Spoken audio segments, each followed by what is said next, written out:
and we won't leave here. But anyway, this is reality in the world today. Storms, flooding, a 500-year storm in Iowa, things that you wouldn't expect. In 93, 15 years ago, they had a 100-year storm. Now the Mississippi and all the power of nature, and we see the cyclone that hit Burma, and many, many examples of this. Now, animal-based diets are related to this because there was just a report, human populations projected to hit 7 billion people by the year 2012. But now there's 50 or 60 billion farmed animals. And that is growing much faster. As a matter of fact, projected to double in the next 50 or so years. So what we have here with the hunger issue that the HWS speaker mentioned, with energy shortages, with water shortages, with global warming, and yet we are raising 50 billion farmed animals, and we're cutting down tropical rainforests in order to create pasture land and grazing land for these animals, and that is a major factor behind global warming. In fact, in the year 2006, a UN Food and Agricultural Organization study indicated something that's really incredible. Think of all the cars out there, all the traffic jams you've been in, all the planes that are taking off in the next hour or two or whatever, all the means of transportation worldwide, and animal-based agriculture emits more greenhouse gases than all of these means of transportation worldwide combined. And that's in CO2 equivalents because the cows are giving off a lot of methane, which is 23 times as potent as that of carbon dioxide. And there's a lot of nitrous oxides from the fertilizer, which is 300 times as potent. So it's an amazing thing. But 18% from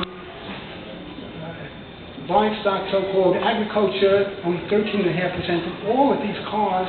And once again, this is projected to double in the next 50 or so years. This is why we're saying that the world's heading toward, unfortunately, an unprecedented catastrophe, and it's wonderful that Howard has set up this group, and I hope you'll take up this. I know you're taking this up and reading your literature and many other issues and all, because it's essential that the Jewish community get involved, that Tikkun Olam be a central organizing principle in everything we do. It shouldn't just be a nice crowd here, but this should be an overflowing audience. Every synagogue should be involved, because unless we solve this problem, we're just not, all the other issues become relatively minor.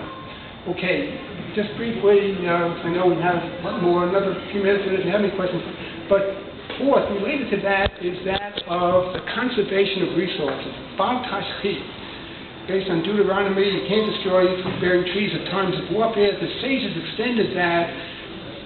God has given us wonderful resources, we're to use them, but not to waste them and not unnecessarily destroy them. But that's so different in the way of the world. And animal-based diets, we mentioned 50 to 60 billion animals. It's just so wasteful.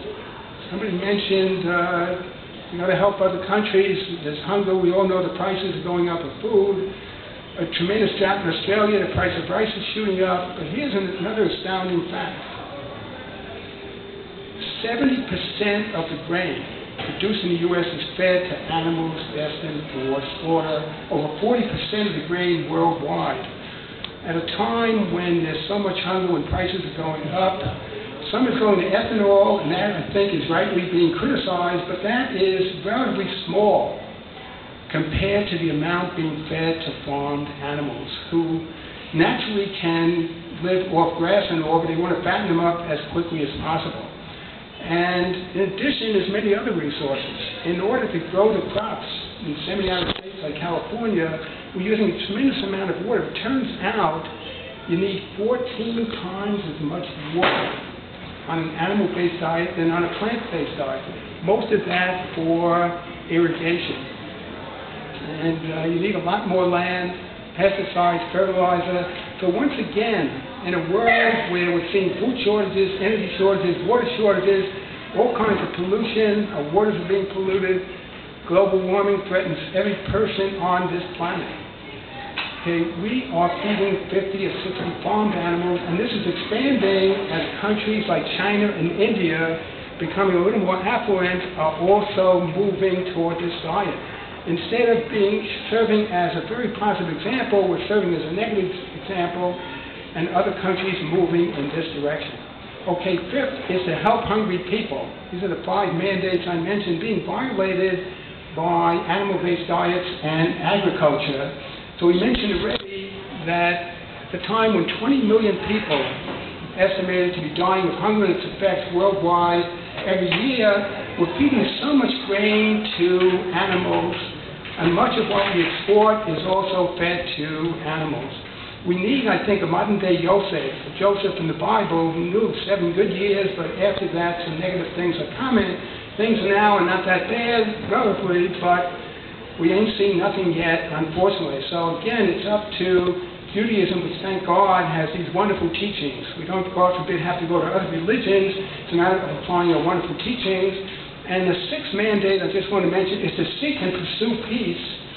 And people may wonder, you can see the connection with hunger, maybe the environment, health, the animals, but seek and pursue peace.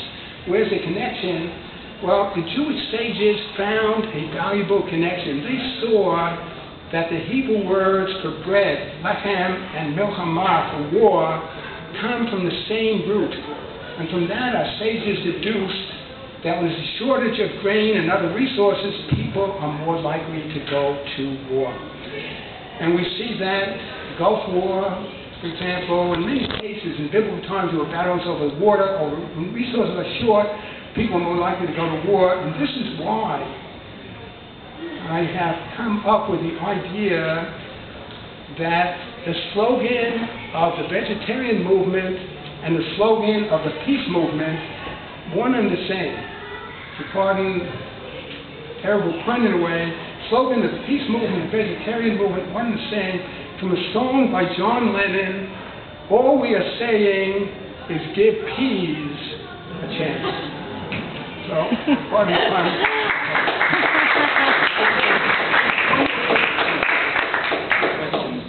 Okay, we're going to take questions. Okay, if anybody has any questions on it. So, just to summarize, the world's heading to a disaster. We need a shift to vegetarian diet.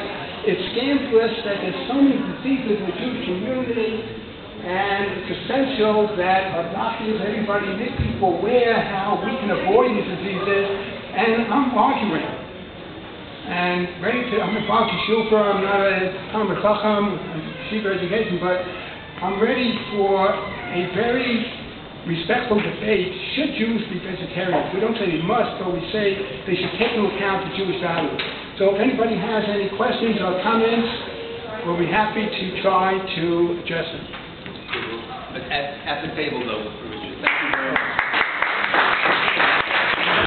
Thank you.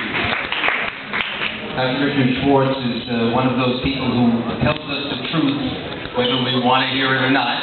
And as such, we know that we're learning something, and somewhere seeping into our consciousness are things that we need to be paying attention to. So I want to thank you, Richard, for the beautiful presentation.